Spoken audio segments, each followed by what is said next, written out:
मोमिनो, उसी अल्लाह की तरफ रुजू किए रहो और उससे डरते रहो और नमाज कायम करते रहो और मुशरिकों में न होना और न उन लोगों में होना जिन्होंने अपने दीन को टुकड़े टुकड़े कर दिया और खुद भी फिरके फिरके हो गए। हर फिरका उसी में मगन है जो उसके पास है, और जब लोगों को तकलीफ पहुंचती है तो अपने परवरदिगार को पुकारते हैं, उसी की तरफ रुजू करते हुए। फिर जब वो उनको अपनी रहमत का मजा चखाता है तो एक फरीक उनमें से अपने परवरदिगार के साथ शिर्क करने लगता है ताकि जो हमने उनको बख्शा है उसकी नाशुक्री करें। सो खैर, फायदे उठा लो, अनकरीब तुमको इसका अंजाम मालूम हो जाएगा।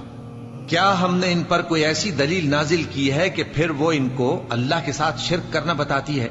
और जब हम लोगों को अपनी रहमत का मजा चखाते हैं तो वो उससे खुश हो जाती हैं, और अगर उनके अमाल के सबब जो उनके हाथों ने आगे भेजे हैं उन्हें कोई तकलीफ पहुंचे तो नाउम्मीद होकर रह जाते हैं। क्या इन्होंने नहीं देखा कि अल्लाह ही जिसके लिए चाहता है रिज्क फराख करता है और जिसके लिए चाहता है तंग करता है? बेशक इसमें ईमान लाने वालों के लिए निशानियां हैं। तो अहले कराबत और मोहताजों और मुसाफिरों को उनका हक देते रहो। जो लोग अल्लाह की रिजा के तालिब हैं ये उनके हक में बेहतर है, और यही लोग कामयाबी हासिल करने वाले हैं। और जो सूद तुम देते हो कि वो लोगों के माल में बढ़े, तो अल्लाह के नजदीक तो वो बढ़ता भी नहीं। और जो तुम ज़कात देते हो अल्लाह की रजामंदी तलब करते हुए, तो वो मूजिब बरकत है, और ऐसे ही लोग अपने माल को कई गुना करने वाले हैं। अल्लाह ही तो है जिसने तुमको पैदा किया, फिर उसने तुमको रिस्क दिया, फिर वो तुम्हें मौत देगा, फिर जिंदा करेगा। भला तुम्हारे बनाए हुए शरीकों में भी कोई ऐसा है जो इन कामों में से कुछ कर सके?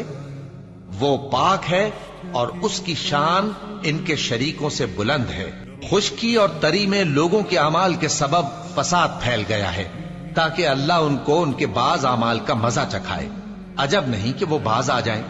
कह दो कि मुल्क में चलो फिरो और देखो कि जो लोग तुमसे पहले थे उनका कैसा अंजाम हुआ है। उनमें ज्यादातर मुशरिक ही थे। तो उस रोज से पहले जो अल्लाह की तरफ से आकर रहेगा और रुक नहीं सकेगा, सीधे दीन के रास्ते पर सीधा रुख किए चलते रहो कि उस रोज सब लोग मुंतशिर हो जाएंगे।